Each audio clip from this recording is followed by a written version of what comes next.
Assalamualaikum warahmatullahi wabarakatuh. Selamat pagi, selamat siang, selamat sore, selamat malam, Bapak dan Ibu yang saya hormati.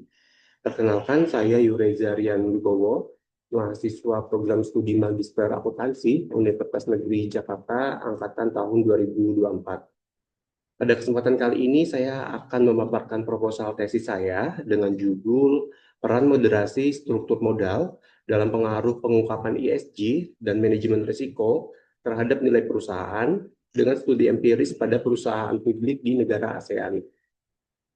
Penelitian ini saya susun sebagai upaya untuk memberikan kontribusi empiris terhadap perkembangan literatur akuntansi dan keuangan, khususnya terkait dengan integrasi aspek keberlanjutan, manajemen risiko, dan kebijakan pendanaan dalam membentuk nilai perusahaan di kawasan ASEAN.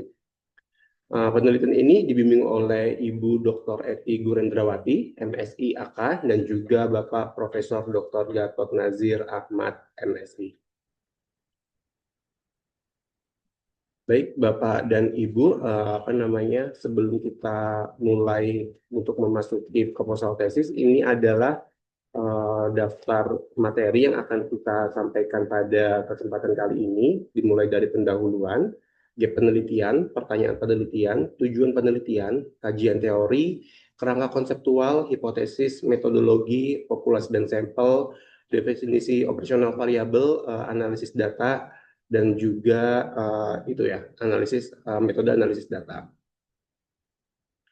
Yang pertama terkait dengan pendahuluan. Ya, jadi penelitian ini, Bapak dan Ibu, dilatar belakangi oleh semakin meningkatnya perhatian global terhadap isu-isu keberlanjutan, manajemen risiko, serta kebijakan keuangan perusahaan sebagai determinan utama dari nilai perusahaan.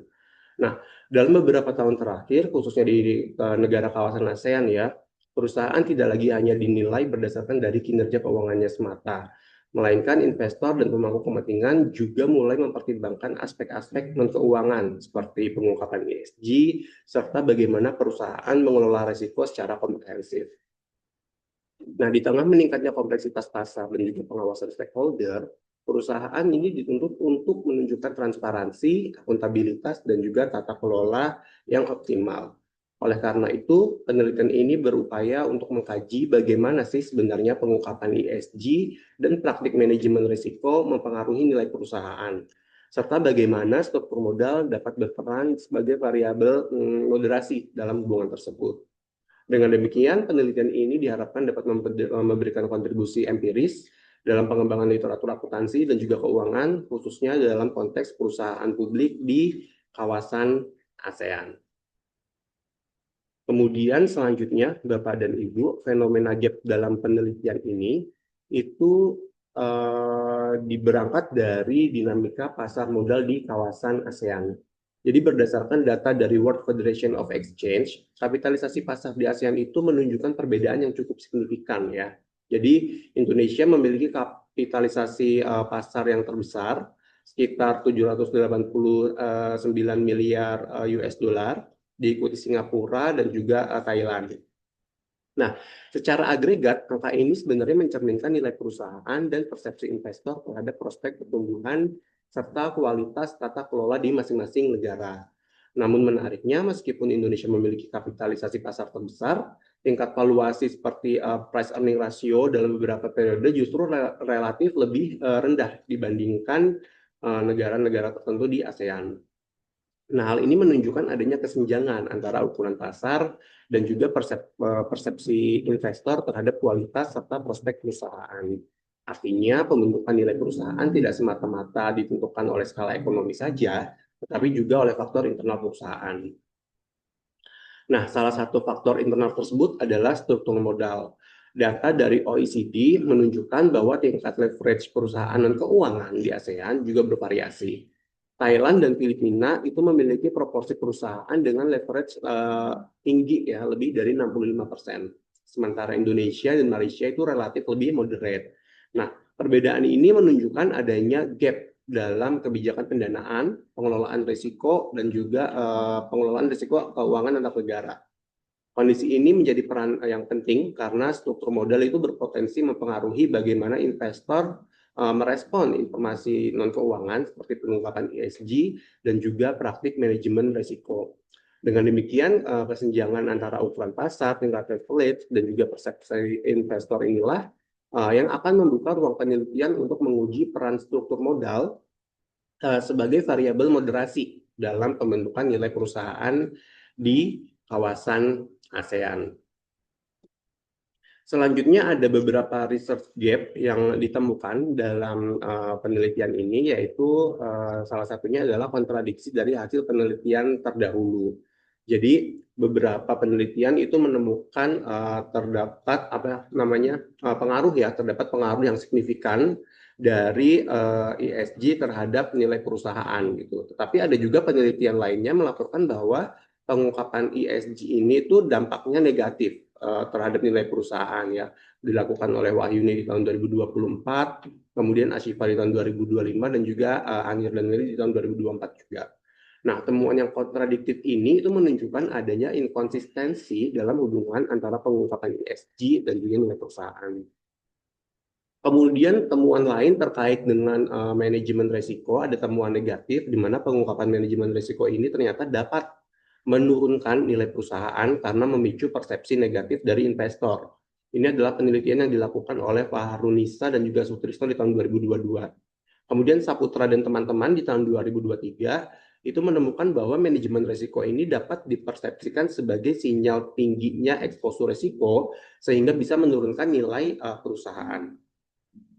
Nah, di sisi lain, Septianto dan juga Nugraha di tahun 2021 menemukan bahwa manajemen risiko ini yang komprehensif itu bisa meningkatkan nilai kepercayaan investor dan juga nilai perusahaannya. Si Dewi dan Bahari di tahun 2023 juga menemukan bahwa manajemen risiko yang efektif itu meminimalisir kerugian dan berdampak positif terhadap nilai perusahaan. Kemudian terakhir di tahun 2024, Indri Astuti juga menemukan bahwa manajemen risiko yang kuat itu bisa meningkatkan kepercayaan investor dan respons dari pasar. Nah, dari adanya fenomena gap dan juga research gap tersebut, maka pertanyaan penelitian dalam tesis ini adalah satu, apakah terdapat pengaruh pengungkapan ESG terhadap nilai perusahaan publik di kawasan negara ASEAN? Kemudian yang kedua, apakah terdapat pengaruh manajemen risiko terhadap nilai perusahaan pada perusahaan publik di negara kawasan ASEAN?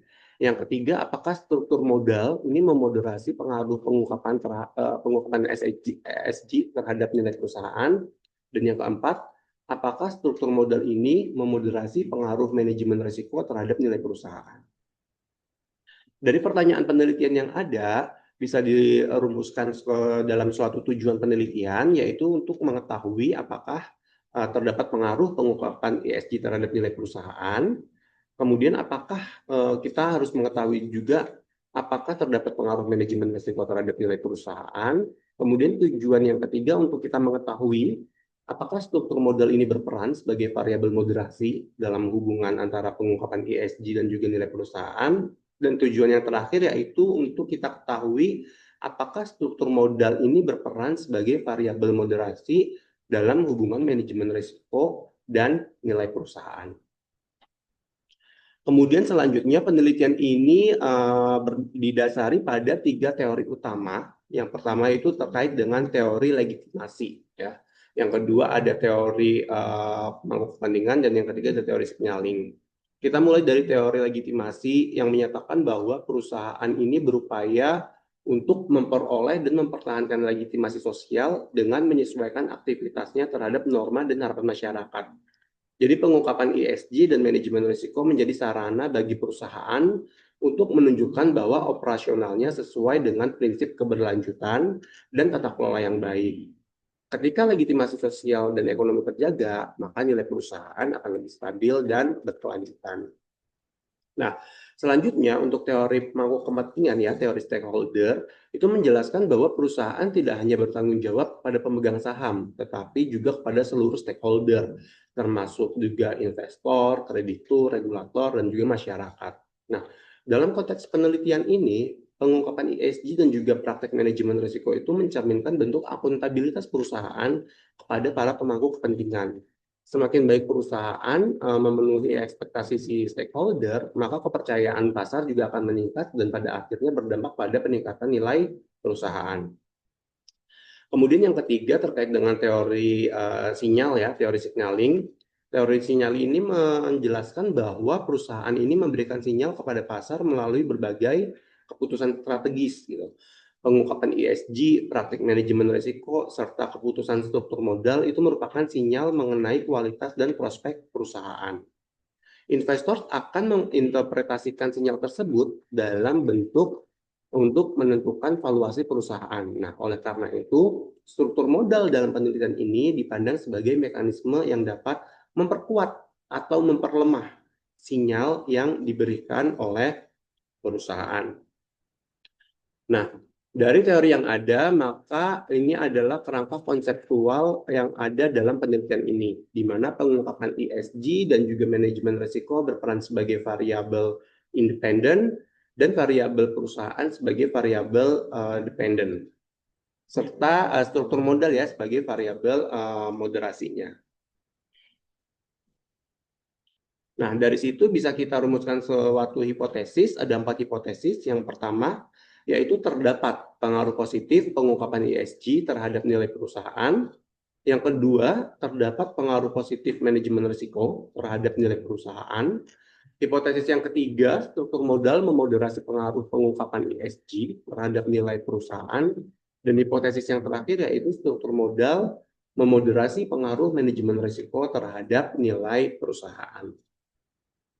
Kemudian selanjutnya kita berbicara tentang metodologi penelitian. Ya, jadi penelitian ini itu mengadopsi pendekatan penelitian kuantitatif dengan desain penelitian berbasis dengan pengujian hipotesis untuk menguji secara empiris bagaimana hubungan antara pengungkapan ESG, manajemen risiko, struktur modal, dan juga nilai perusahaan.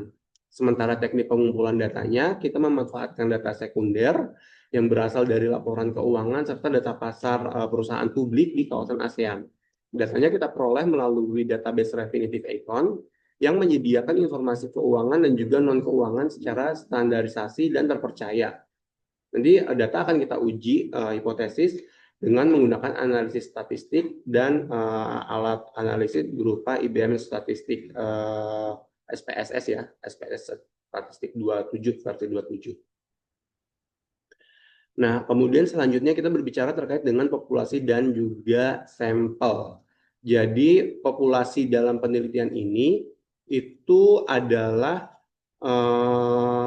seluruh perusahaan publik ya yang terdapat di negara-negara ASEAN selama periode 2020 sampai dengan 2024. Jadi pemilihan ini tujuannya untuk kita memperoleh cakupan yang lebih komprehensif terhadap variasi kondisi dan dinamika pasar modal di kawasan ASEAN, khususnya untuk periode pasca pandemi COVID-19 ya, yang ditandai dengan perubahan kondisi ekonomi dan volatilitas pasar. Periode 2020 sampai dengan 2024 dipilih karena mempresentasikan fase pemulihan ekonomi yang relevan untuk mengamati perubahan indikator keuangan dan kinerja perusahaan. Sementara untuk sampel penelitian, ini kita gunakan dengan menggunakan metode purposive sampling, yaitu pemilihan sampel berdasarkan kriteria tertentu yang relevan dengan tujuan penelitian. Nah, kriteria tersebut meliputi ketersediaan dan konsistensi data keuangan yang dibutuhkan, khususnya seperti data price to book value sebagai proxy ya, indikator dari nilai perusahaan, EBITDA sebagai proxy atau indikator manajemen risiko, dan juga debt to equity rasio sebagai proxy struktur modal. Nah, perusahaan yang tidak memiliki data lengkap selama periode pengamatan akan dikeluarkan dari sampel. Dari kriteria tersebut diperoleh sejumlah perusahaan dari berbagai sektor industri seperti ada manufaktur, ada keuangan, konstruksi, dan juga utilitas. Dan jumlah sampelnya ini diharapkan mampu mempresentasikan karakteristik perusahaan publik di kawasan ASEAN secara memadai. Lebih rincinya, jumlah sampel yang terdapat pada penelitian ini sebanyak 272 perusahaan, di mana tersebar di negara Thailand sebanyak 88 perusahaan, Singapura 62 perusahaan, Malaysia 54, Indonesia 41, Filipina 26, dan ada 1 perusahaan di Vietnam. Kemudian kita melanjutkan ke bagian definisi operasional variabel. Di bagian ini kita akan menjabarkan sebenarnya apa sih nilai perusahaan itu gitu. Jadi merujuk pada penelitian Etaristi dan juga Apip di tahun 2023, penelitian Prasetyo dan Bakarudin di tahun 2025, penelitian Premananda dan Dewi di tahun 2023, kita simpulkan bahwa nilai perusahaan ini adalah refleksi dari persepsi pasar terhadap kinerja dan prospek perusahaan di masa depan yang dapat diukur dengan menggunakan indikator price to book value. Kemudian pengungkapan ESG didefinisikan sebagai tingkat transparansi dan kualitas informasi dan keuangan perusahaan yang mencakup aspek lingkungan, sosial, dan juga tata kelola yang bisa diukur dengan menggunakan ESG score ya, merujuk pada penelitian dari Fred Boots dan juga Basil di tahun 2015 dan juga Fatemi, Glaum, dan Kaiser di tahun 2018. Variabel selanjutnya yaitu manajemen risiko yang didefinisikan sebagai proses sistematis yang dilakukan perusahaan untuk mengidentifikasi, mengukur, dan juga mengendalikan risiko yang berpotensi menghambat pencapaian tujuan organisasi, kemudian diukur dengan menggunakan EBITDA yang merujuk pada penelitian Rahmat dan Febrianti di tahun 2025. Sementara variabel yang terakhir yang kita gunakan adalah struktur modal yang didefinisikan sebagai komposisi pendanaan perusahaan yang berasal dari utang dan ekuitas dalam membiayai aktivitas operasional maupun investasi jangka panjang. Nah, struktur modal ini bisa kita ukur dengan menggunakan debt to equity ratio, merujuk pada penelitiannya Pratnyaswari dan juga Dana di tahun 2022, serta penelitiannya Gunawan dan rekan-rekan di tahun 2022 juga. Terakhir kita berbicara terkait dengan metode analisis data ya. Jadi teknis analisis data dalam penelitian ini itu terdiri dari 3 tahapan utama, yaitu analisis statistik deskriptif, ada uji asumsi klasik, dan juga pengujian hipotesis dengan menggunakan regresi ya, serta nanti akan diakhiri dengan MRA gitu. Nah, di analisis statistik deskriptif ini merupakan tahap pertama yang akan kita lakukan untuk memberikan gambaran awal mengenai karakteristik data pada variabel penelitian, yaitu pengungkapan ESG, manajemen risiko, struktur modal, dan juga nilai perusahaan. Jadi statistik deskriptif ini nanti harapannya bisa menunjukkan nilai minimum, maksimum, rata-rata, average, dan juga standar deviasi yang bisa membantu memahami pola umum dan juga variasi data perusahaan publik di kawasan ASEAN selama periode 2020 sampai dengan 2024. Nah, tahap ini penting ya, karena sebagai fondasi sebelum kita melakukan ke uji regresi. Gitu. Kemudian pengujian yang kedua terkait dengan uji asumsi klasik ya, asumsi klasik kita gunakan untuk memastikan bahwa model regresi ini memenuhi asumsi dasar statistik gitu. Nah, nanti kita akan uji normalitas, kita akan uji multikolinearitas, kita juga akan uji heteroskedastisitasnya.